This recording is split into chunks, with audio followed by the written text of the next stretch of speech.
What if I told you there was once a book written by a man who walked with God himself, a book once read aloud by prophets, trembling under the weight of heaven, then hidden away, erased from the Bible you hold today.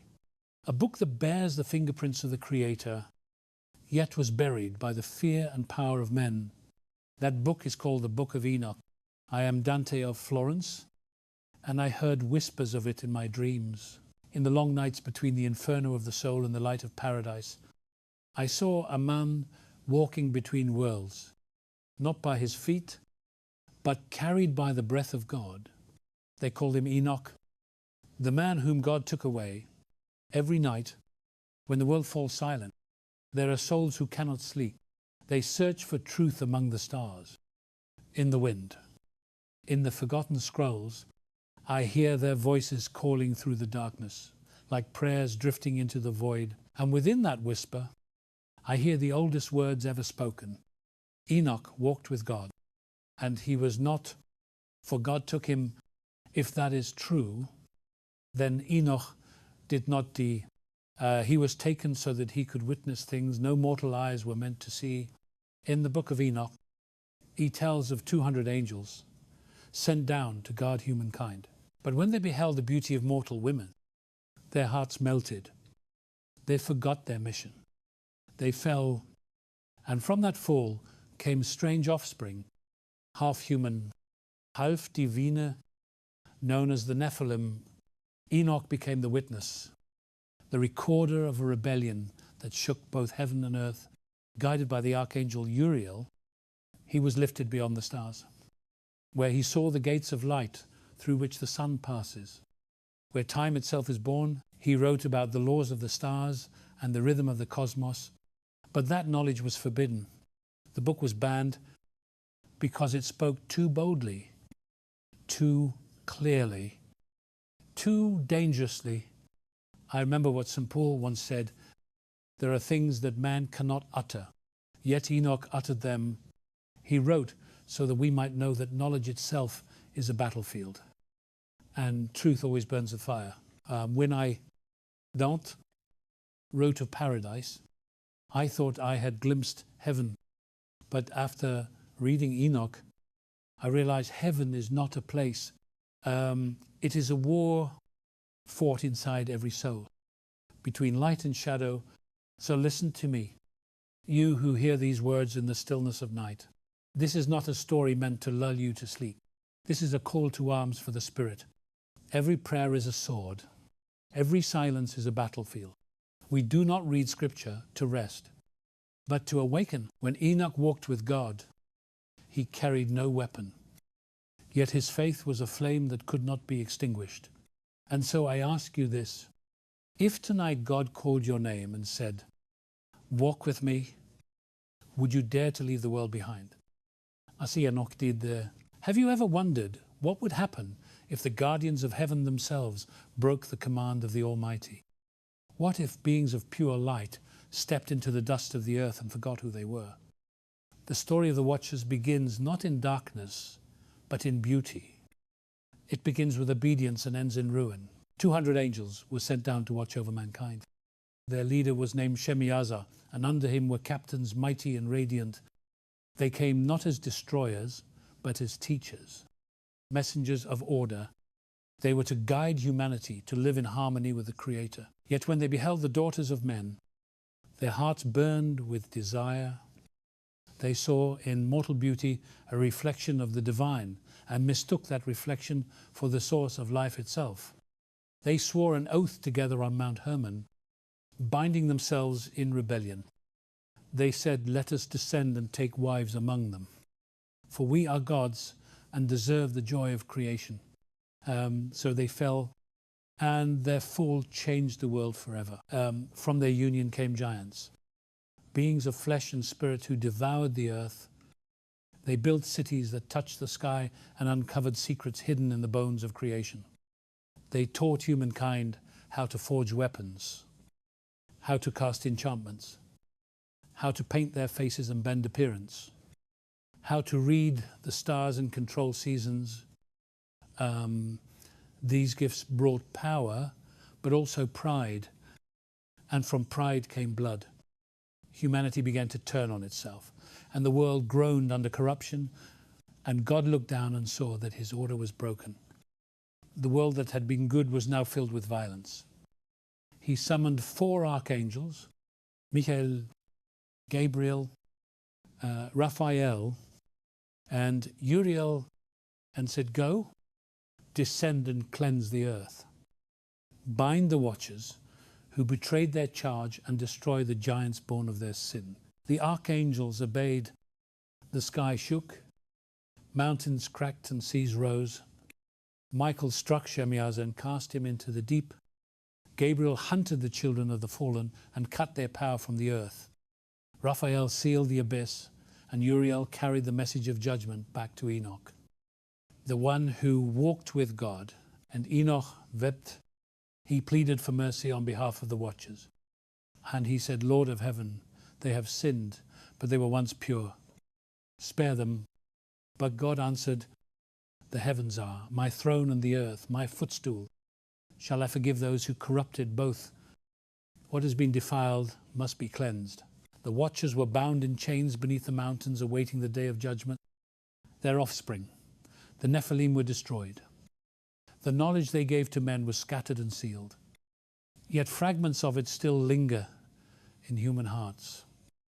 In every hunger for forbidden wisdom, my friend who listens now, do you see what this means? The war did not end. It continues in every soul. The same temptation that drew angels from the light still whispers to us. The desire to know without obedience. The longing to rule without surrender. The watchers fell not because they were evil, but because they forgot their place. They tried to create without God, and creation without God always ends in ruin. If you have ever felt that war within you, between what you know and what you believe, between your will and your faith, then you are standing on the same battlefield where angels once fell. Before we go deeper into this war, I want to ask you something. Do you believe this story matters? Do you feel that these ancient battles still echo in our world today? If you do, leave your thoughts in the comments below. Let me know you are here. Let me know you are fighting the same fight. Because when you speak, you remind me that I am not alone. Every word you write, every prayer shared becomes a weapon in this battle for light against the darkness. And so the question remains, what do we do with this story? Do we hide it like the priests who feared its power? Or do we lift it as Enoch did, as a torch in the night? In the beginning, there was silence, not the silence of death, but the silence before a word is spoken, before creation itself takes breath. Out of that silence came a man whose footsteps reached both earth and heaven. His name was Enoch, the 7th from Adam, the one who walked with God. He was neither king nor warrior. He built no cities, left no monuments, yet his name echoes through eternity. Genesis tells us Enoch walked with God, and he was not, for God took him. Imagine a man so close to the Almighty that he no longer belonged to this world. A man who did not taste death because heaven claimed him alive. For 300 years he walked in faith, not by sight. While others built kingdoms of stone, Enoch built a relationship made of trust and awe. He did not seek power, he sought presence. And because of that, he became the first human ever to cross the border between time and eternity. One night, as the stars burned over the plains of Eden's descendants, a great light descended. Uriel, the angel of the presence, appeared to Enoch, saying, "Rise, O man of dust, for the Lord has found favor in you." And Enoch was lifted, the earth fell away beneath him, the air became fire, and the fire became song. He rose through the firmament, through the circles of the heavens, until the very air shimmered with living light. He saw wheels within wheels, turning with eyes of flame. He heard the voices of cherubim crying holy without ceasing. And above them, a throne of sapphire fire, where one sat whose face no creation could behold. Uriel said, "Behold the dwelling of the Most High," and Enoch trembled. The Lord spoke, "Enoch, son of Jared, you have walked with me on the earth. Now you shall walk with me in the heavens." And God opened before him the mysteries of the universe. He showed him the courses of the sun and moon, the seasons of time, the measure of the stars. He revealed that nothing in the cosmos moves by chance, that every light has a purpose and every shadow a lesson. Enoch saw the chambers of the winds, the boundaries of the oceans, the storehouses of snow and thunder. He saw the souls of the righteous awaiting rest, and the prisons of the fallen angels buried in flame.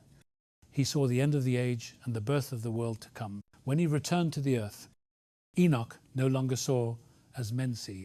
His eyes carried the reflection of eternity. The people gathered and asked him, "What did you see, O prophet? What lies beyond the sky?" And Enoch answered, "The heavens are alive, and God watches all. Every act of man ripples through the stars. Every word of prayer strikes the gates of light. Walk rightly, for your steps echo forever." Those who heard him feared and marveled. Some called him mad, others called him saint. But the truth is this: he became the bridge between mortality and divinity, the witness of both the glory and the grief of creation. He did not write for curiosity. He wrote for warning. The book of Enoch was not meant to dazzle, but to awaken. It tells us that the same God who revealed his secrets to one humble man still searches for hearts that listen. My friend, if Enoch could walk with God, then so can we. Not with our feet, but with our faith. Not through the clouds, but through surrender. The path is narrow, but it is not closed. When the world grows dark and the stars seem silent, remember the man whom God took away. He was proof that flesh and spirit can walk together. He was proof that faith can defy death. And so I ask you now, will you walk with him too? If you are ready to see what Enoch saw, to glimpse the judgment and mercy written in the skies, then follow me into the next part. The air was heavy before the end, thick with the cries of creation and the distant thunder of divine wrath. Dante saw it as a vision carved into the fabric of time. The earth had grown proud and violent, filled with the children of those who once were angels.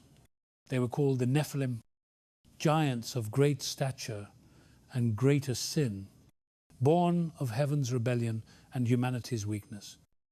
They became a living curse.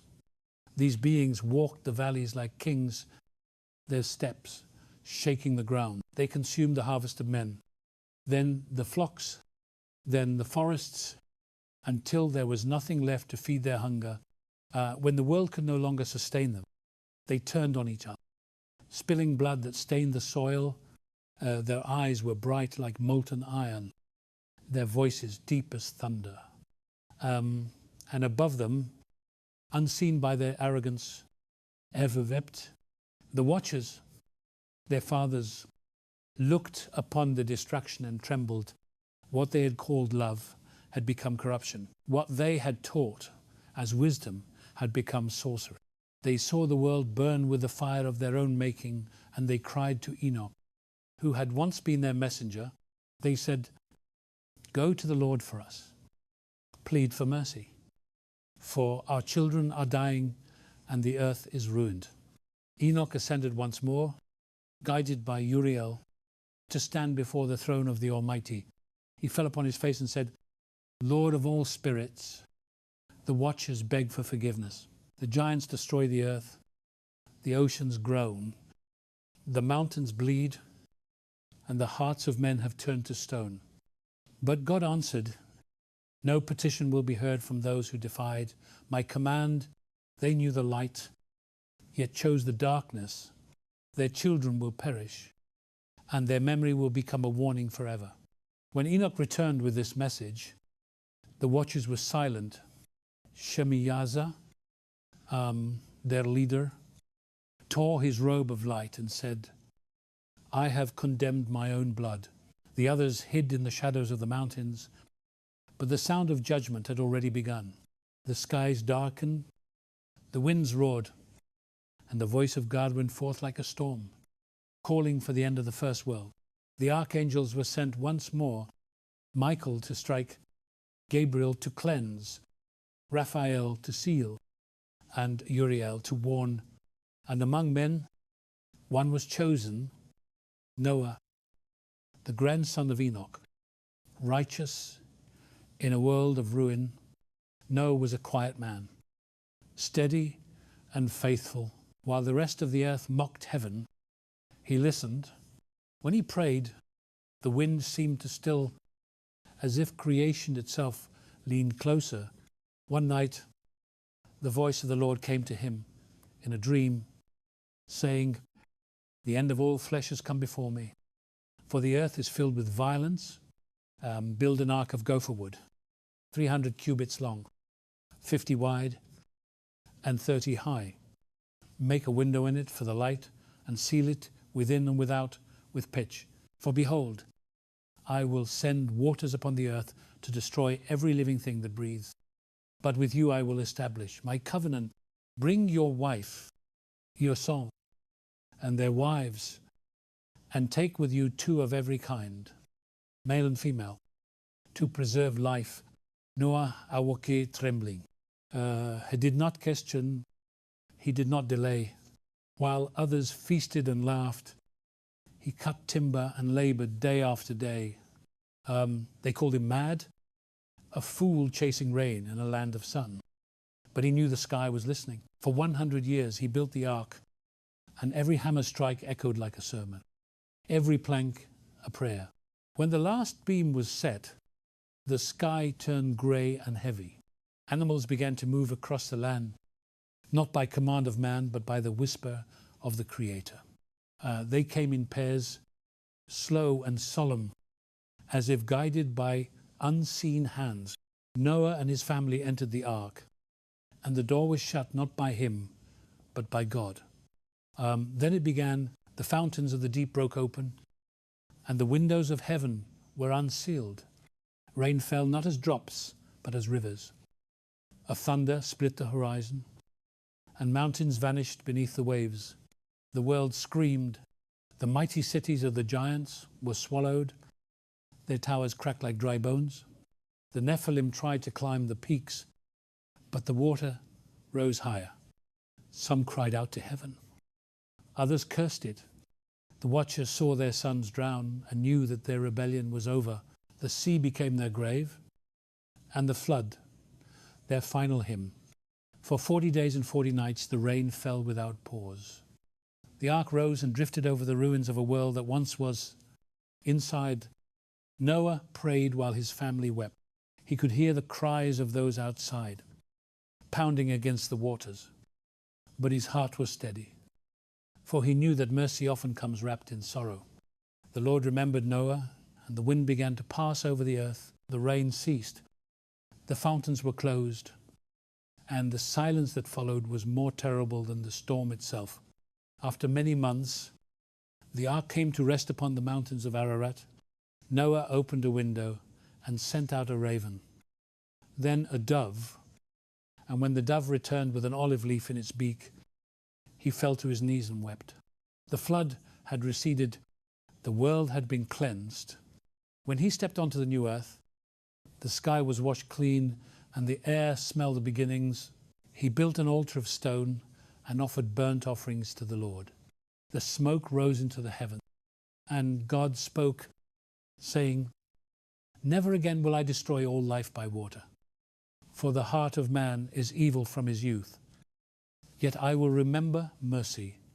And God placed a bow in the sky, a covenant of light stretched across the clouds, and said, When I look upon this bow, I will remember the promise between heaven and earth, but not all was gone. Deep beneath the earth, in caverns of shadow and fire, the spirits of the giants stirred. Their bodies were destroyed, but their essence lingered, whispering into the hearts of men. They became the voices behind false gods, the inspiration of violence and deceit. From them came the roots of idolatry and the birth of war. Though bound, their memory worked like poison, seeping into the generations that followed. And thus began the unseen warfare between flesh and spirit, a battle that has never ended. I tell you now, this story is not merely history. It is a map of the soul. Every time you choose pride over obedience, you rebuild the cities of the giants. Every time you trade faith for power, you awaken the flood. But there is hope, for just as one man's righteousness preserved the world, so too can one heart of faith turn back the tide of darkness. The ark still exists, not of wood but of grace, not built by hands but by surrender. My friend, remember this. The same God who sent the flood also sent the promise. Judgment is never the final word. Redemption is.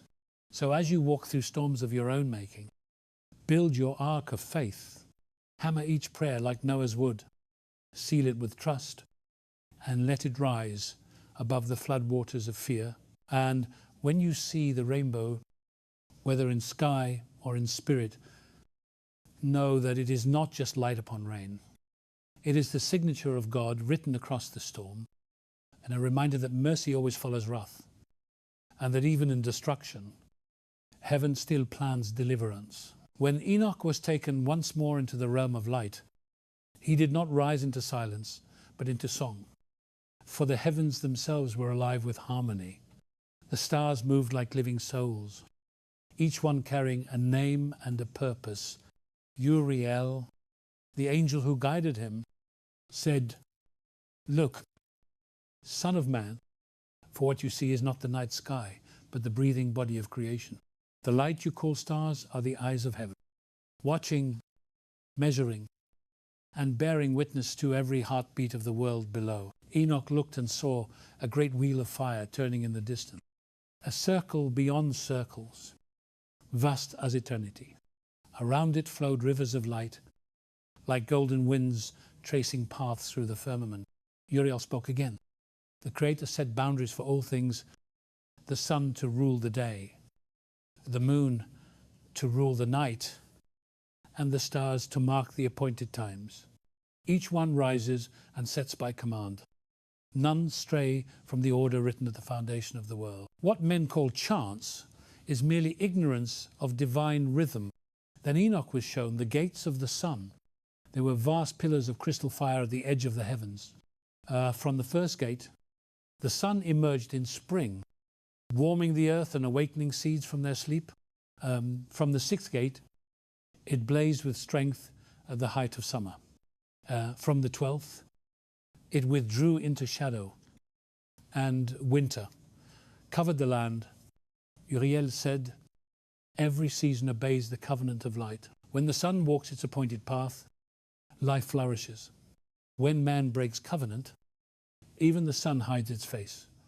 They traveled farther, and Enoch saw the chambers of the moon. Its light waxed and waned as it moved through 28 mansions of heaven. Achphase carried, meaning the full moon marked remembrance.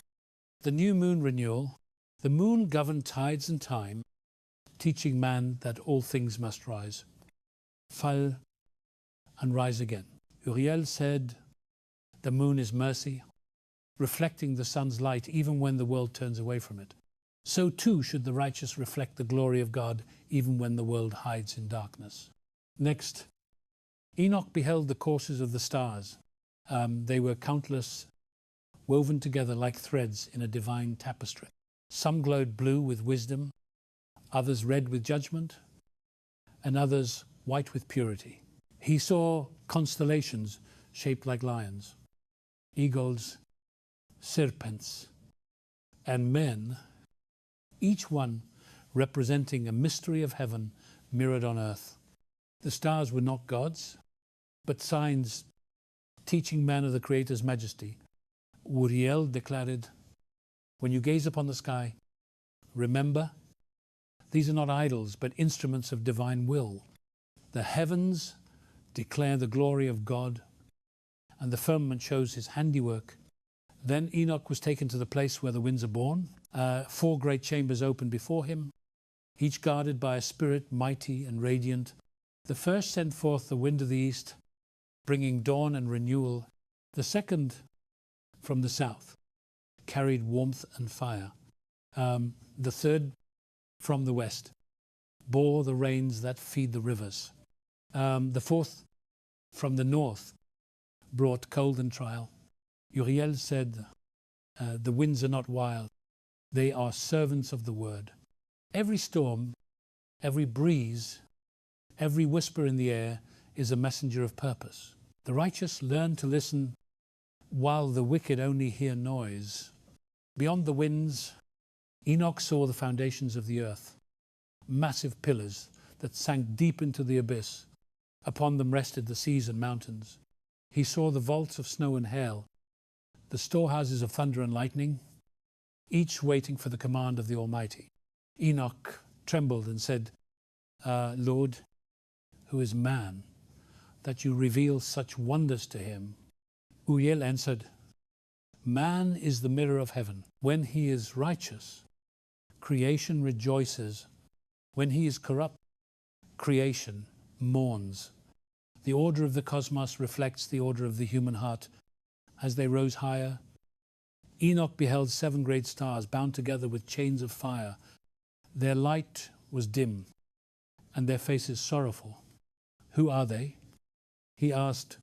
Uriel replied, these are the stars that transgressed their appointed paths. They sought to shine where they were not sent, and so they were bound until the day of judgment. Let this be a warning, O man of faith. Even light can fall when it forgets obedience. Then a voice came from the throne, saying, write what you have seen, for this is the law of the heavens. Tell the sons of men that the universe is not chaos, but covenant. The stars move in obedience, the seas rise by decree, and the wind blows where it is sent. Only mankind rebels. The order of creation will hold until the appointed hour, when heaven and earth are renewed as one. Enoch bowed and said, Lord, your wisdom is beyond measure, your patience beyond time. Why show this to me? Dust of the ground and breath of your word. And the Lord answered, because I have chosen you to remind them that faith is alignment.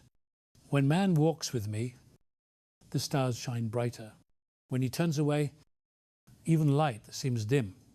Go and teach them that the heavens are not far above, they are within.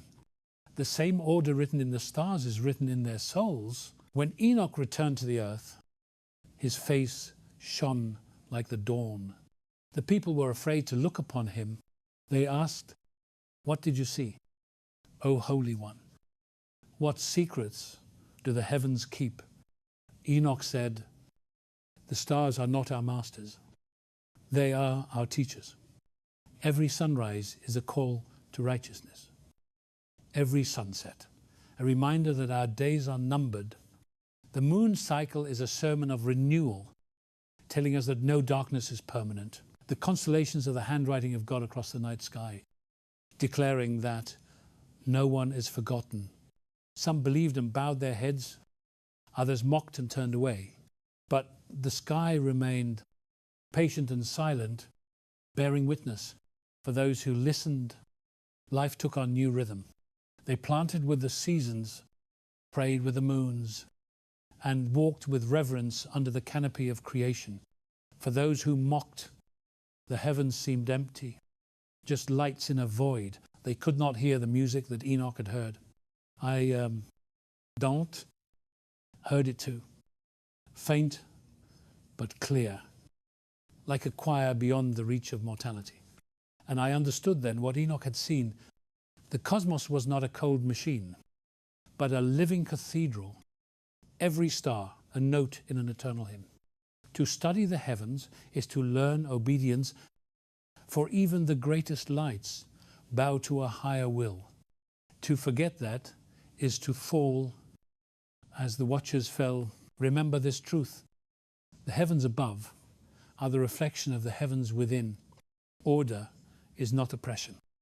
It is harmony. Discipline is not bonding. It is freedom. The stars do not fight their paths. They rejoice in them. If we too walk in our purpose, the universe itself moves with us. Enoch's writings became the blueprint of divine design.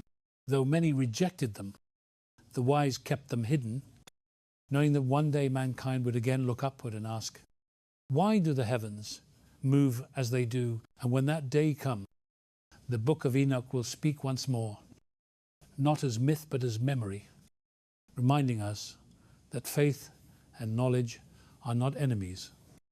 They are two wings of the same soul, lifting man back toward the light.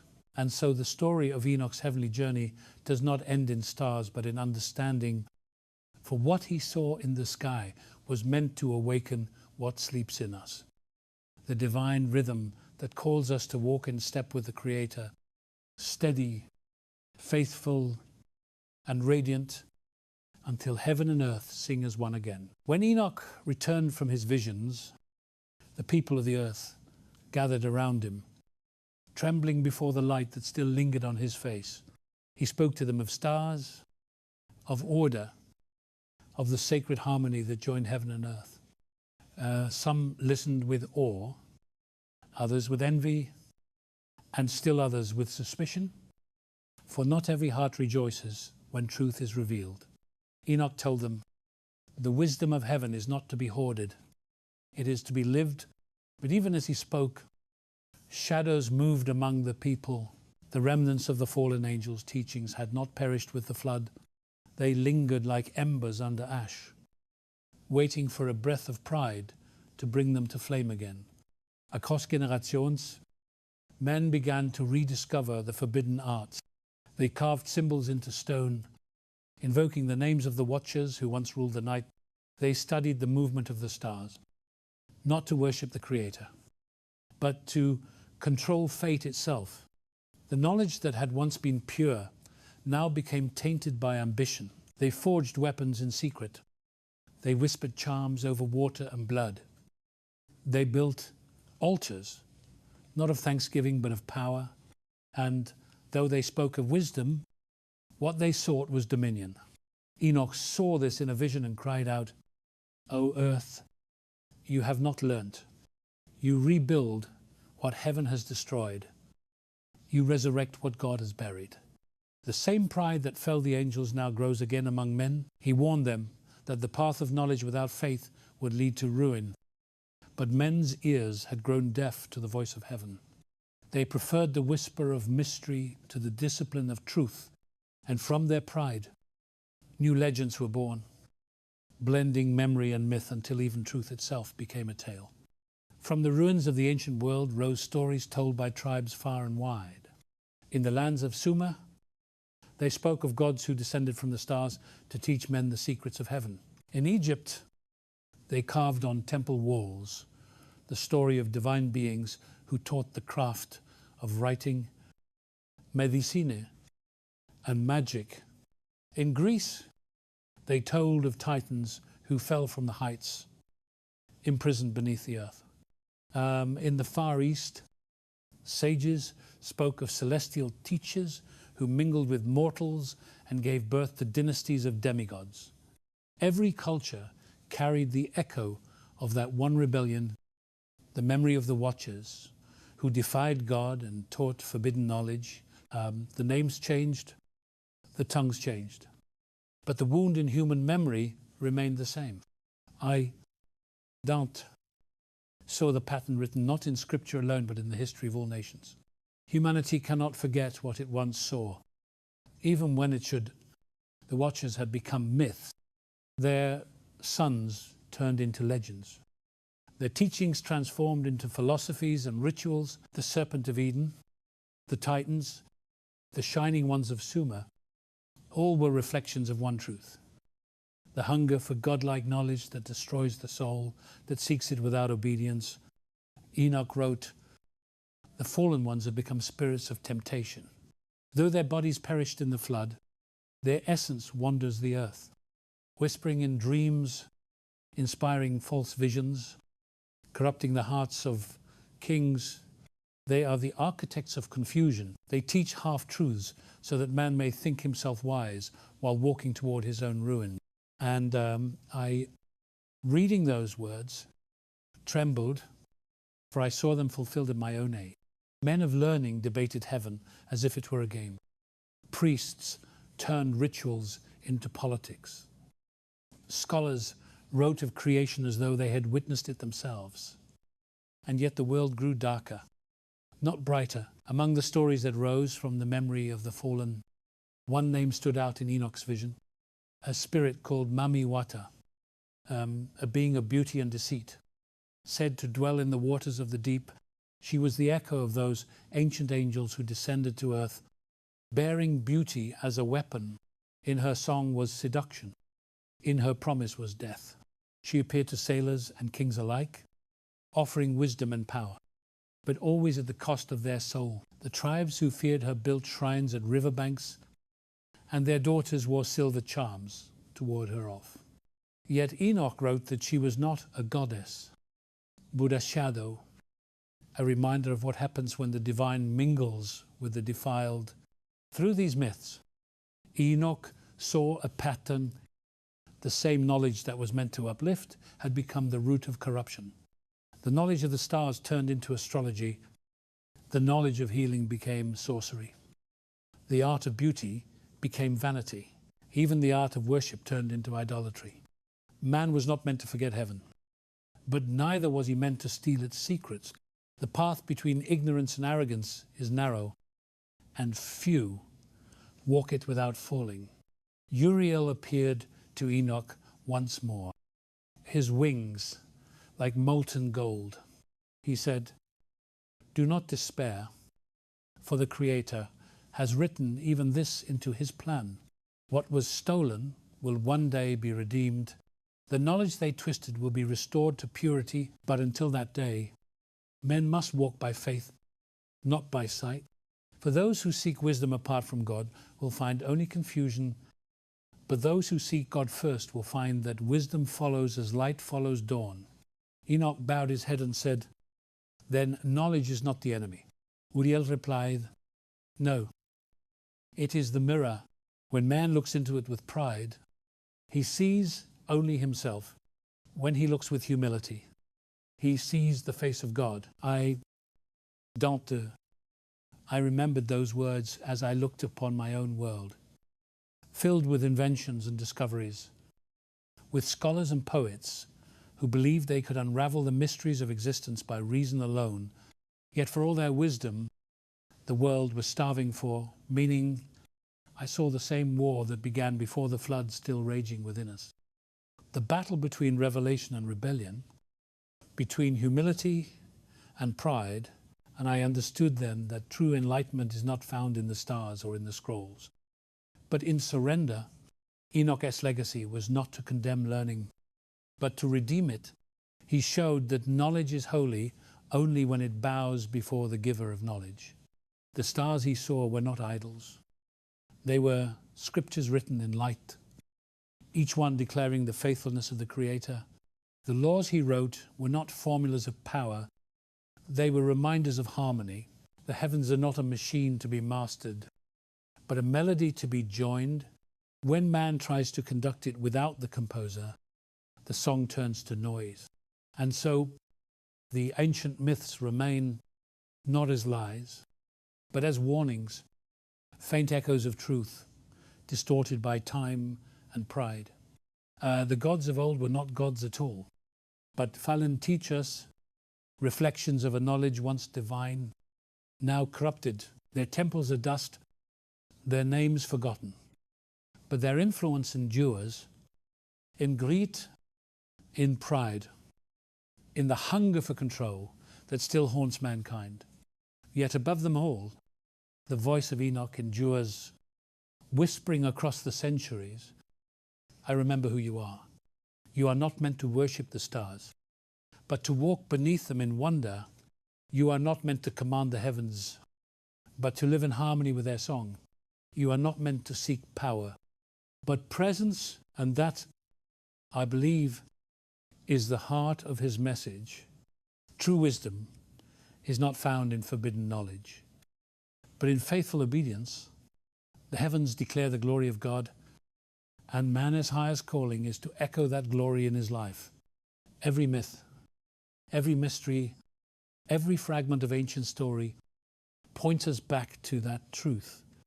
The war between pride and surrender, between rebellion and reverence, still rages, but the outcome has already been written in light. The fallen may have taught humanity how to build empires and cast spells, but Enoch taught us how to walk with God, and that lesson endures beyond flood, beyond fire, beyond time itself. The winds of time carried Enoch's name across ages and continents, yet only one land kept his memory alive, while others forgot. In that land the mountains rise like cathedrals, and the rivers sing of creation. It is Ethiopia, a land that breathes scripture and drinks faith from its own soil, while empires rose and fell, and the world forgot the voice of Enoch. In this land held it as sacred fire, guarded from the darkness of forgetfulness. Dante saw in my vision that even when Rome turned its face to new doctrines and councils cast aside the ancient books, there remained in the highlands of Africa a people who refused to let go of the divine memory. The Ethiopian priests called the Book of Enoch the Book of Light, and they read it not as heresy but as heritage. They said the Lord gave this book to Enoch before the flood, so that mankind might remember the order of heaven and the covenant of truth. When the flood ended, Noah carried the memory of his great-grandfather, and his descendants guarded it like treasure through generations. For centuries, the Ethiopians copied the sacred writings by hand upon parchment, bound in leather, and kissed with incense. The words of Enoch lived in their Gear's tongue, while the rest of the world spoke of him only in whispers. They said these writings were part of the true canon, the same breath of God that spoke through Moses and the prophets. The priests would chant from it during long nights as lamps flickered like stars around the altar. They sang of angels, of judgment, of the watchers chained beneath the earth, and of the promise that light will conquer shadow. Their voices rose like wind through the stone, churches carved into the mountains, each word echoing through time itself. I could almost hear them, and I knew that heaven must listen too.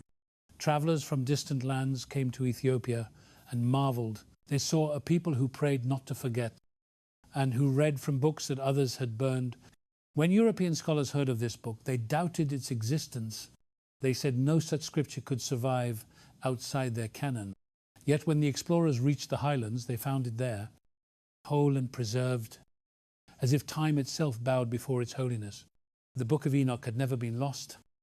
It had only been hidden, waiting for a time when the world would be ready to hear again. The priest said this was not accident, but providence, for Ethiopia was chosen as the Ark of the Word, as Noah was chosen as the Ark of Life. Dante imagined the scene. A young priest robed in white opens a manuscript, and light spills across the ancient letters. He reads aloud the story of Enoch ascending through the heavens, and I see the elders around him nodding in solemn rhythm. They know this story not as history but as inheritance. In their faith, Enoch is not a distant prophet but an ancestor, a living link between the first creation and the last judgment. They say that his writings speak of justice, of the divine order that holds even kings accountable. They teach that every act, every thought leaves a trace upon eternity. The people learn from childhood that heaven is not above them but within them, and that walking with God is the purpose of every breath through the centuries. when the world grew violent and faith was tested. Ethiopia stood as a lamp of endurance. Armies invaded, kingdoms fell, yet the scriptures survived. They hid their scrolls in monasteries carved into cliffs where only prayer could reach. Some were buried in stone chambers, guarded by monks who swore vows of silence.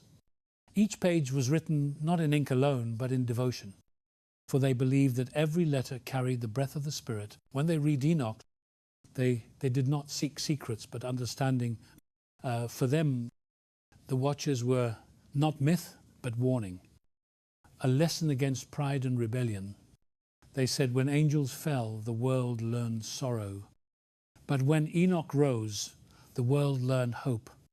Scholars in later ages dismissed these words. They called them apocrypha, forbidden writings. But I tell you, the forbidden is often what the proud cannot control. When truth is too bright for the eyes of the powerful, they hide it behind walls of doctrine. Yet the Ethiopian people kept the light unhidden, not in defiance, but in devotion. They read of Enoch and remembered that obedience is not chains, but freedom. They saw themselves as keepers of divine memory, guardians of the covenant that began before the flood and will end only when heaven and earth are one again. There is a saying among their elders, when the world forgets, the sky remembers, and when the sky forgets, Ethiopia will remember still. This saying struck me like thunder, for it means that faith is not measured by recognition, but by remembrance. The true believer is not the one who seeks approval, but the one who keeps the flame alive when the world grows cold. In Ethiopia, faith is not argument. It is atmosphere. It fills the air with song and the ground with reverence. Every village holds a church. Every mountain echoes with prayer. At dawn, the priests lift their hands toward the rising sun, not to worship it, but to thank the Creator for light itself. They recite from Enoch the words of promise that the righteous will shine as the luminaries of heaven, and the wicked shall have no peace. I saw in my mind's eye the great church of Lalibela carved from living rock, its roof shaped like a cross, its walls like veins of the earth. The faithful walk barefoot through tunnels and stand in silence before the altar. Some weep, some whisper, some simply breathe. They do not need to see heaven, for they already stand within it. A priest opens the book of Enoch, and his voice carries through the stone. He reads the visions of judgment and the mercy that follows. He tells them that the watchers are still bound, and that God's order endures though men forget, and they believe not with blind faith, but with sight of the soul. For them, the story of Enoch is proof that no truth can be buried forever. Dante reflected on this and realized that Ethiopia had preserved what the world had lost, not only the text, but the heart of faith. In their endurance, I saw the echo of Noah, who built an ark while the world laughed. In their devotion, I saw the strength of Enoch, who walked with God while others worshipped shadows. They did not chase power. They embraced presence. They did not seek to rule the heavens. They sought to reflect its light. And in that humility, they became mighty without knowing it. For the true power of faith is not conquest, but constancy. The book of Enoch survived because it was guarded by those who understood that revelation is not a privilege. It is a responsibility. They saw that to carry truth is to suffer for it. To protect it is to live for it. The monks who copied those texts by candlelight did so not to gain fame, but to honor God through obedience. Their reward was not gold or glory, but endurance. Theirs was the labor of eternity, and they performed it with joy, even now in our age of noise and forgetting. The voice of Enoch still speaks from the highlands of Ethiopia. It calls out to every generation to remember what was written before the flood, to walk humbly with the Creator, and to guard the harmony between heaven and earth. The world may have changed its language, its empires, and its gods, but the truth remains the same. God walks with those who choose to walk with Him, and His covenant cannot be erased by time The Ethiopians knew this. They lived it. They proved it. And so I say, the true ark was never built of wood alone, but of remembrance. For when all else is drowned by forgetfulness, faith survives in those who choose to remember. When the stars fade, when the nations crumble, when even knowledge turns to dust, the light of Enoch will still burn on the mountains of Ethiopia, shining not as legend but as living truth. The writings of Enoch did not end with the story of the heavens or the fall of angels. They continued with words that few dared to read and fewer still dared to believe. Within those pages were prophecies written before the flood, visions of what was to come when the world would again forget its maker and return to the arrogance that once drowned it. Enoch spoke of a future age when knowledge would increase and faith would fade, when men would look to the stars and call it science, yet deny the hand that placed them there. He saw generations that would build towers of iron and glass reaching toward heaven, as if to prove their own power. He saw that in those days, man would command fire from the sky and light from darkness, but would no longer know what is good or what is holy. I, Dante, saw those words and felt a chill, for I knew that age had already begun.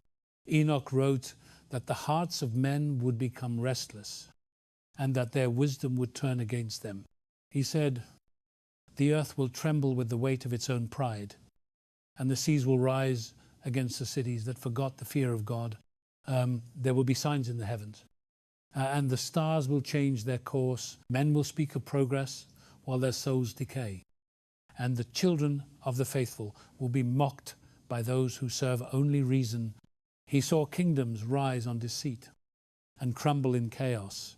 He saw nations wage war in the name of peace, and leaders call darkness light and light darkness. In his visions, Enoch saw the great day of reckoning, the day when the Lord of spirits would stand upon the mountains of judgment and call every deed to account. The books of heaven would be opened, and every thought, every word, every act would be read aloud before creation. He saw thrones of light prepared for the righteous and abysses of shadow for the proud. He saw that justice delayed is never justice denied. For the patience of God is not forgetfulness, but mercy waiting for repentance. Enoch wrote that the cry of the oppressed will reach the gates of heaven, and when the cup of iniquity is full, the Lord will answer not with a whisper, but with a storm. The prophet also spoke of watchers still bound beneath the mountains, their chains burning with divine fire. They tremble when the name of the Son of Man is spoken, for they know that the day of their final judgment draws near. Enoch said, the Son of Man will come clothed in light, greater than the sun, and all the kings of the earth will bow before him. He will weigh the nations not by power or wealth, but by righteousness and compassion. Those who exalt themselves will be brought low, and those who walk humbly will be lifted up. Then the earth will be cleansed once more, not by water but by fire, and from that fire will rise a new creation where no shadow will dwell. I, Dante, pondered those visions and asked why they were hidden from the world. Why would men suppress such warnings and bury them beneath centuries of silence? The answer came like a whisper within my soul. Because truth terrifies the comfortable and judgment offends the powerful. The same hearts that once mocked Noah now mocked Enoch. The same pride that defied the flood now builds empires upon forgetfulness. The world prefers a silent God, for a silent God does not confront. Yet Enoch wrote so that silence could be broken. He wrote so that when the world grows dark, the righteous would remember that light is coming again. The book of parables, one of the sacred sections of his writings, speaks of the elect one who will stand beside the throne of the Ancient of Days. His face will shine like 1,000 dawns. and his voice will be like many waters. Before him the kings and mighty ones will fall, for their power will mean nothing. Enoch said, he will judge not by appearance but by truth, and he will redeem those who have kept faith through trial. He will break the chains of the fallen and restore creation to its original harmony. In that moment, the battle between light and darkness will end, and the warfare of the soul will find peace. When I read this, I understood that the judgment Enoch foresaw is not only a future event, but a present reality. For every heart is a small battlefield of judgment. Every choice weighs light against darkness. Every prayer either strengthens heaven or feeds the abyss. The day of the Lord is not only coming, it is already here, unfolding in every decision we make. To live righteously is to prepare the soul for that great unveiling. To ignore it is to join the rebellion of the fallen. Enoch also spoke of a remnant, a people who would remain faithful even when the world forgets. He said, there will not be many, but their light will pierce the shadows. They will be mocked as fools, yet they will stand firm. They will walk not by sight, but by the voice of God in their hearts. He called them the chosen generation, born not of privilege but of perseverance. They are the ones who still hear the music of creation amid the noise of corruption. They build no empires, but they build altars. They conquer no nations, but they conquer themselves. In them, the promise of Enoch lives on. In one of his final visions, Enoch saw the new earth after judgment. He wrote that the mountains would sing again, and the rivers would dance in light. The beasts would no longer devour, and the air would no longer mourn. The righteous would dwell in peace, and God himself would walk among them as in the first garden. And from his mouth would flow a river of life that heals all wounds. The stars would once more take their rightful paths, and the heavens would rejoice in harmony. For what was lost will be found, what was broken will be made whole. These words struck me deeply, for they reveal that judgment is not destruction, but restoration. It is the return of creation to its original purpose. Enoch understood that God does not destroy for vengeance, but refines for renewal. The fire that burns is the same fire that purifies. The storm that shakes the world is the same storm that clears the sky of corruption. And yet, he also warned that before renewal must come reckoning. He said, the hearts of many will grow cold, and love will be traded for power. The teachers of truth will be few, and their voices will be drowned by the noise of deception. But fear not. He wrote, for even when the stars seem silent, the word still speaks. Those who endure will shine like the sun in their Father's kingdom. I don't looked upon these prophecies and saw my own world reflected within them. The towers of pride, the hunger for power, the worship of knowledge, the laughter at faith. We live in the days Enoch foresaw. The flood may have ended, but the rebellion never ceased. Yet even now, mercy waits at the door, and grace stands ready to enter if we will open the heart. The call of Enoch is not to despair, but to awaken. The same God who judged the first world with water now offers deliverance through faith. And so the hidden prophecies of Enoch remain not as relics, but as reminders. They tell us that history is not a circle, but a covenant. The same patterns repeat until the lesson is learned. The fall of angels, the flood of pride, the call to repentance. They are all chapters of one story. The story of the soul returning to its creator. When I finished reading his words, I wept, for I realized that the book men feared most was not a book of doom, but of hope. It is the promise that light will triumph. It is the assurance that justice will come. And it is the invitation to walk with God before the final dawn. When Enoch looked upon the future, he did not see nations rising and falling alone. He saw spirits contending for the souls of men. The great war that began with the Watchers had never ended. It only changed its battlefield. no longer fought in the skies or upon the mountains. It now raged within the secret chambers of every human heart. I, Dante, saw in my vision that the true battleground of the ages was not between kings or armies, but between truth and deception, between faith and fear, between surrender and pride. This was the war of spirits, and it continues even now. Enoch wrote that in the last days, the spirits of deceit would rise from their prisons beneath the earth, no longer bound by form, but moving through thoughts and words. They would whisper into the hearts of rulers and sow division among the people. They would twist justice into greed, love into desire, and knowledge into arrogance. They would promise freedom while forging chains of temptation. These are not demons of myth alone, but forces that move through the ages, adapting to every generation, disguising themselves as progress, as intellect, as enlightenment. Enoch said that their greatest weapon is not the sword, but the lie for a lie.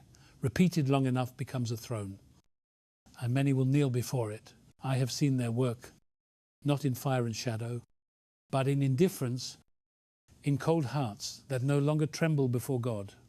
The war of spirits is silent, but its wounds are deep. It does not begin with violence, but with disbelief. It begins when man no longer calls evil by its name, when he forgets to pray, when he turns from gratitude to entitlement. That is how darkness gains ground, not through chaos, but through comfort. Enoch warned that in such days the righteous must learn to fight not with anger, but with endurance. Their weapon will be truth. Their armor will be humility.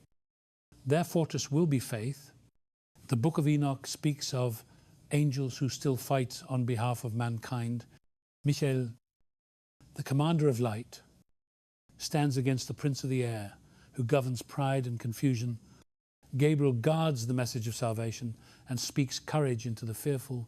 Raphael brings healing to the wounded hearts who have forgotten how to love, and Uriel shines light into understanding, teaching the wise to see through deception. These four still wage war beyond sight, defending the souls who call upon God. When the faithful pray, they do not fight alone. Every act of mercy, every confession of truth strengthens heaven's advance against the shadow. Dante, I saw that prayer itself is warfare. Every word spoken in faith cuts through the veil like a blade of light. Every surrender to God is an act of rebellion against the enemy. In the realm of spirits, silence is surrender to the wrong side. Enoch understood that the soul must be armed daily. He wrote, "Put on the mantle of righteousness, for the enemy waits at the door. Guard your eyes, for they are gates. Guard your heart, for it is the altar. Guard your words, for they are swords." For the faithful, the spiritual life is not a garden but a battlefield. Yet it is also the path to victory. The fallen ones, though bound, still influence through their offspring, the spirits of pride and despair.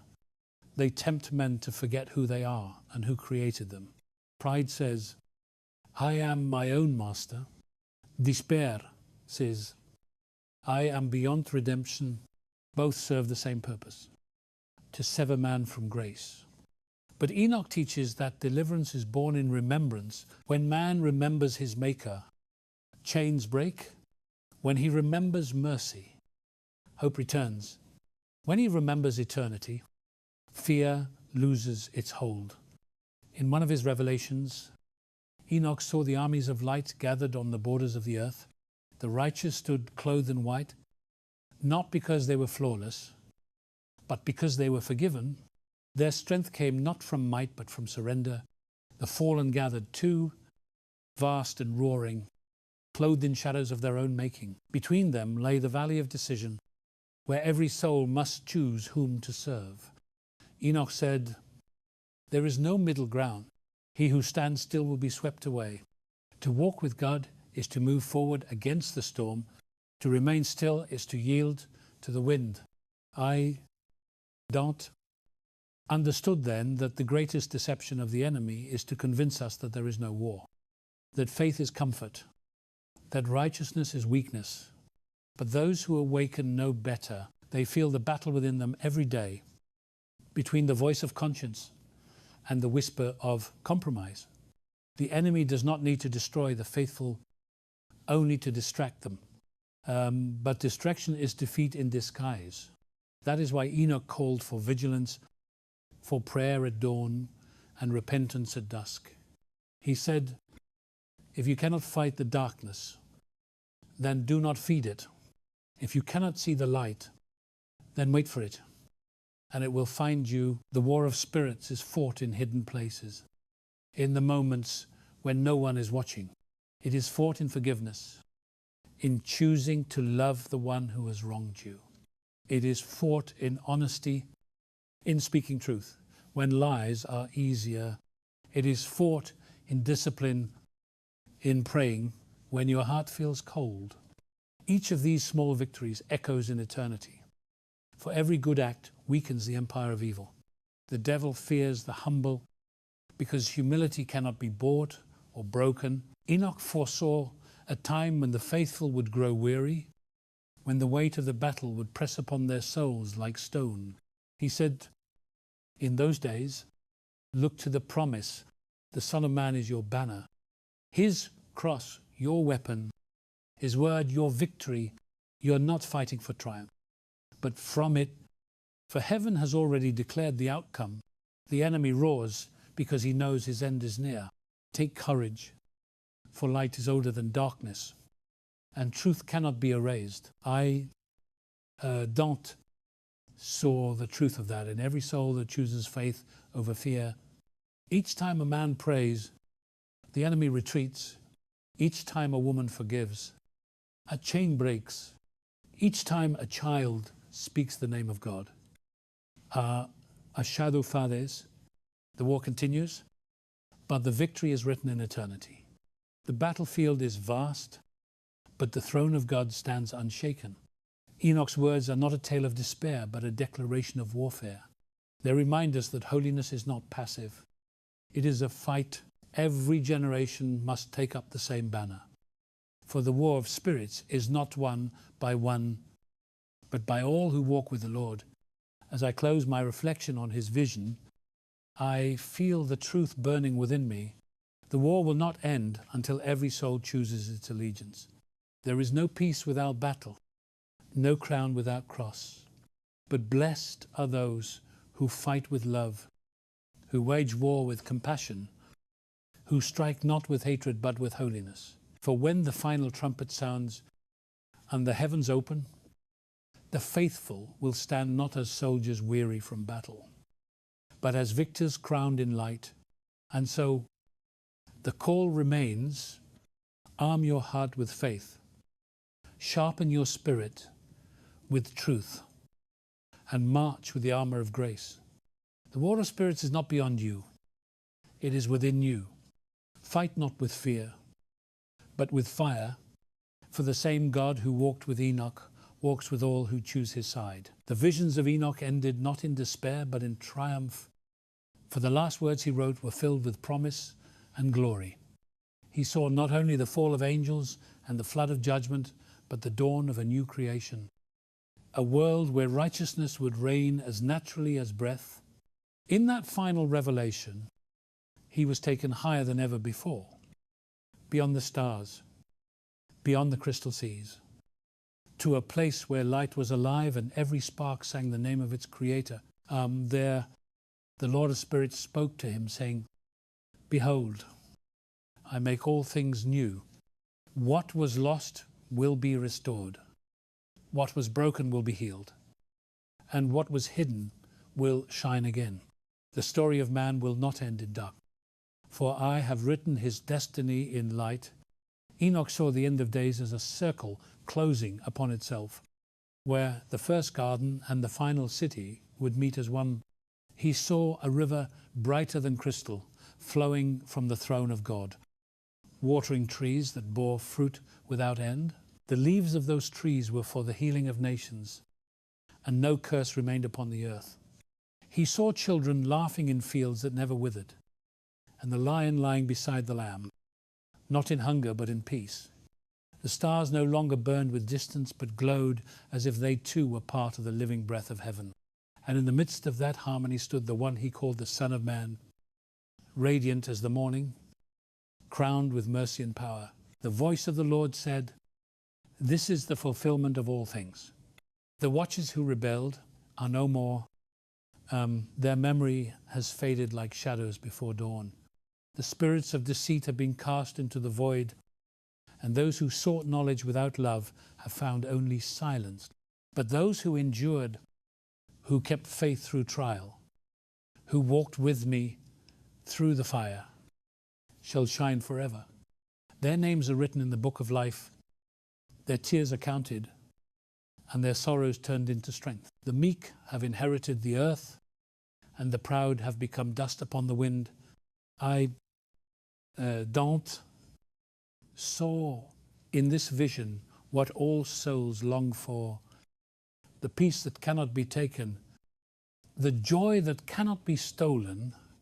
Enoch's final prophecy was not of destruction but of deliverance. He wrote that the final judgment is not the end but the beginning. For from the ashes of the old world rises the eternal one. He saw the heavens open and the nations gathered, and among them those who had once been enemies now embraced as brothers. The sword was melted into plowshares, and the cries of war were replaced by the sound of praise. Enoch said, "Blessed are those who have fought the good fight, for they shall rest in the light of their King."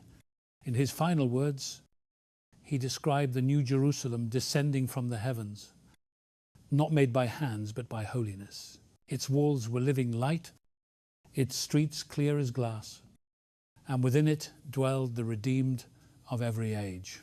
There was no temple, for the Lord himself was the temple, and his presence filled every heart. He saw saints clothed in white, singing a song that began before time and will never end. The melody was simple yet eternal. Holy is the Lord. Faithful is his name. The Lord spoke to Enoch once more, saying, "Write these things for those who come after, that they may not lose hope in the night. Tell them that every tear they shed is seen, every prayer they whisper is heard. Every act of faith is written in the stars. Tell them that the war is already won, and that the day will come when the gates of heaven will open, not for a few, but for all who seek truth. Tell them that love is the only power that survives judgment, and that mercy is the crown of victory." Enoch fell upon his face and worshipped, and when he rose, his countenance was like the dawn, for he had seen eternity and lived. Dante wept as I saw the vision of his deliverance. I understood then that all of creation, from the stars to the smallest seed, was a single story, written by God. The fall, the flood, the warfare, the waiting, all were chapters leading to one conclusion: the triumph of divine love. The war between light and darkness was never equal, for light was eternal, and darkness only borrowed time. The watchers who sought to rise without God fell into their own shadow, but those who bowed in faith rose higher than the angels. This is the mystery Enoch revealed. That surrender is the greatest victory. That humility is the highest throne. In that revelation I saw mankind as he was meant to be, clothed, not in pride, but in purpose. The chains of sin had fallen, and every soul walked freely in the presence of the Creator. There was no night there, for the Lord himself was their light.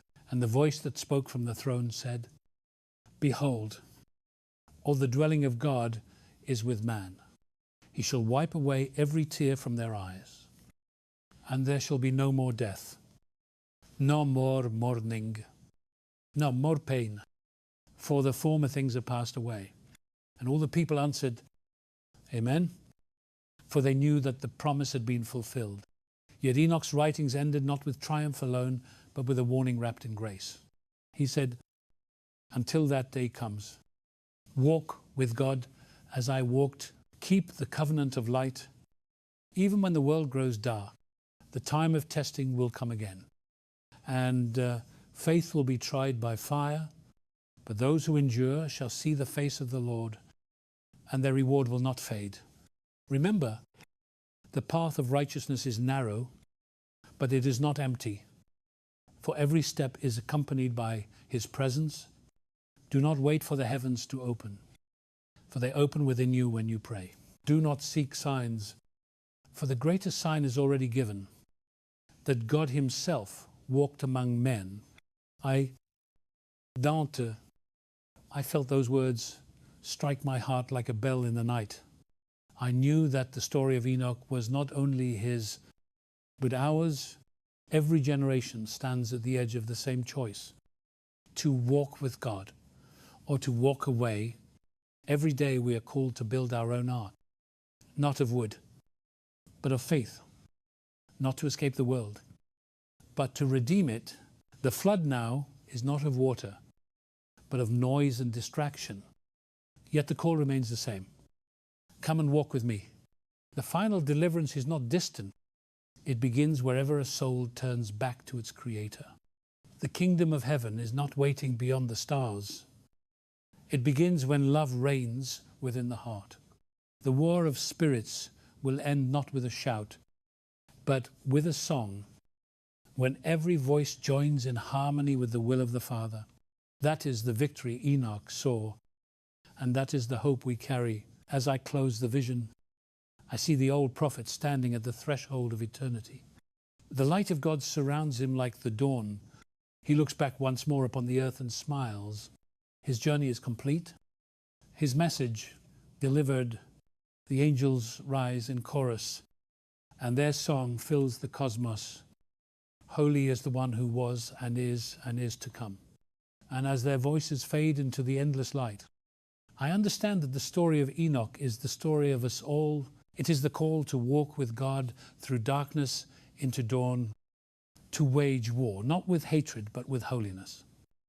To remember that every battle of the soul ends in grace.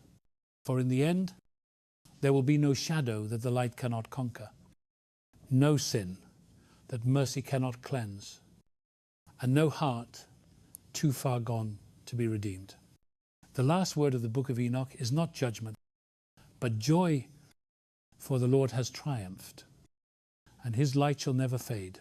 The story of Enoch does not end with his ascent into the heavens, nor with the visions of judgment and deliverance that he left behind. It ends where it began, with a man who walked with God. That single phrase, so simple and yet so infinite, carries within it the essence of faith, obedience, and divine intimacy. It is not merely a statement about Enoch. It is a calling whispered to every soul that has ever longed for something beyond the reach of time. Dante, as I laid down the quill and closed the last page of his sacred writings, I felt the weight of that, calling upon my own heart. For to walk with God is to live not in fear of the end, but in wonder of the journey. Enoch's life is proof that holiness is not found in the distance between heaven and earth, but in the closeness between Creator and creation. He did not build monuments or lead armies, yet he achieved what no king ever could. He conquered death by friendship with the eternal. His steps were prayers. His silence was worship. His obedience was his weapon. While others sought to rule the world, he sought only to please the one who made it. And in that surrender, he discovered the greatest victory of all, that to walk with God is to never be alone, to never be lost, and to never truly die. As I reflected upon all that he had seen, the fall of angels, the flood of judgment, the prophecies of fire and renewal, I realized that the true meaning of his journey was not destruction but transformation. The heavens and the earth, the wars and the floods, the prophecies and the promises, all were mirrors of the same truth. Every soul must face its own flood. Every heart must endure its own fire. Every life must walk its own valley of testing before finding its peace. And yet, through it all, God remains, he walks beside us, unseen yet near, silent, yet speaking through every breath.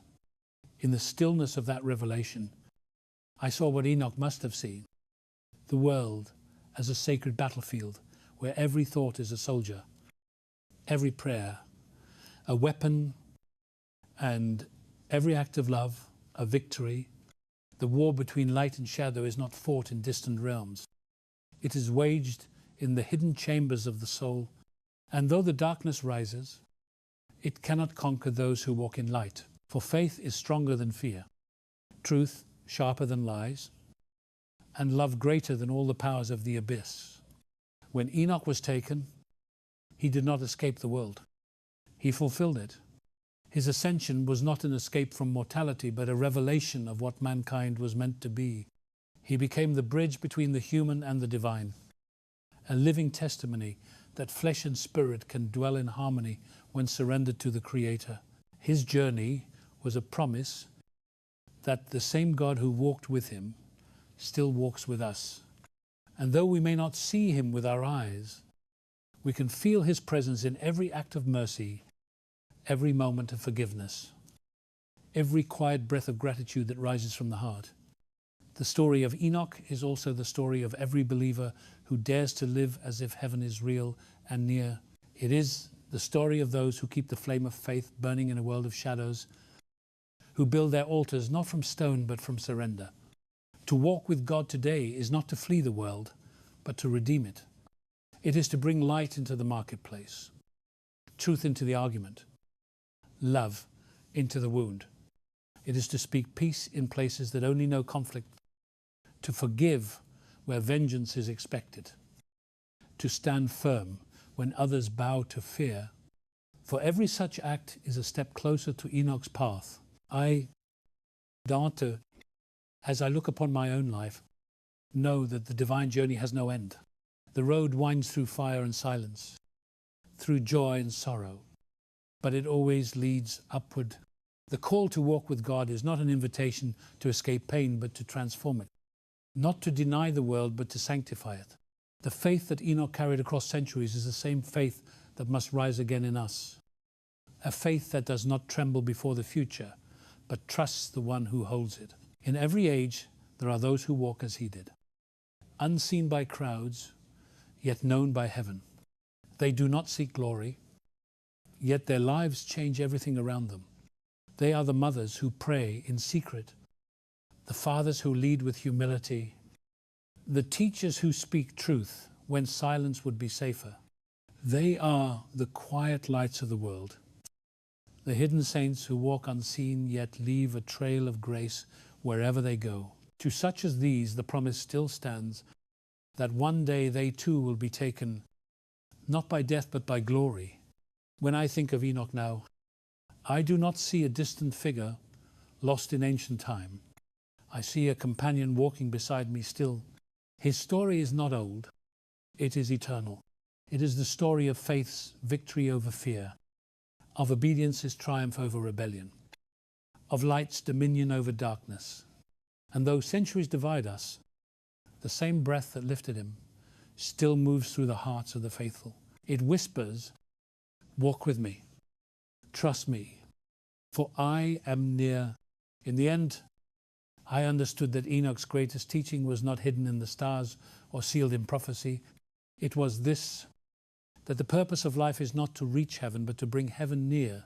Every act of love, every prayer of faith, every moment of surrender opens a doorway between the mortal and the divine. And when that door is opened, God steps through, not as a distant king, but as a friend walking in the cool of the day. So let this be the closing of his story and the beginning of ours. Let us walk as Enoch walked, not with haste but with heart, not seeking signs but seeking presence. Let us remember that faith is not the absence of doubt, but the choice to move forward in spite of it.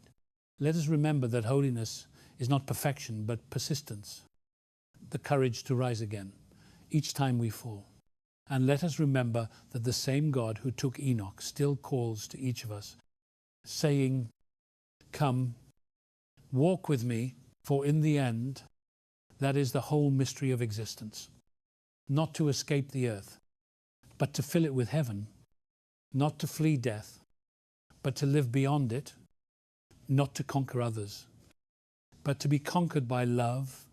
Enoch's journey was the first echo of that truth, and ours must be the last. The story continues, the path endures, and the voice still calls. The question that remains is the same that began it all. Will you walk with God?